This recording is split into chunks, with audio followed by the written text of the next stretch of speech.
He's the highest earning American game show contestant in history, winning a record $2.5 million. And he remains Jeopardy's all-time champion. If your answer is, who is Ken Jennings? You are correct. Now Jennings is sharing his knowledge with the next generation of whiz kids. His Junior Genius Guides are published by Simon Schuster, a division of CBS. Ken Jennings, welcome. Thanks for having me. Let's talk about you, Jeopardy. I mean, you had an incredible streak on Jeopardy, winning $2.5 million. Why now these books? You know, when I was a kid, I was like a sponge for this kind of thing. You know, these Guinness Book of World Records and Ripley's Believe It or Not, these books full of facts. And I have a son who's now carbon copy of me. He's 11.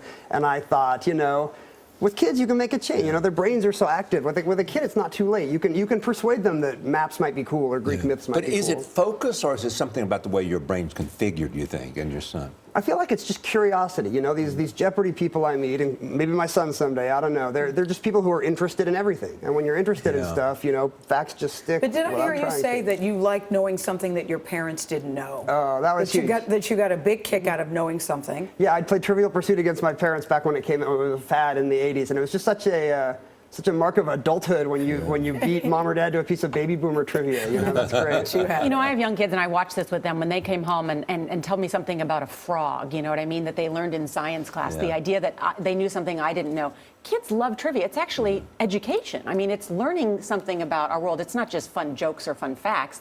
It's instructive. Right, we call it trivia, but it's not trivial at all. You know, I say in the books that I think it's better to know something about everything than everything about something. And like I say, with kids, it's not too late. With kids, you tell them something funny or interesting about maps or about Greek myths, and for the rest of their life, they could think Greek myths are cool, which, you know, that's a win. What's your favorite trivia about in your maps book? You had a lot of little nuggets in there. I had never heard of this before I wrote the book, but there's this place on the border of like Norway, Finland, and Russia all meet at one point, and because of the way the time zones work out, you can travel back in time 4 hours just by like taking one step across the border, which is cool. How has your Jeopardy stardom changed your life?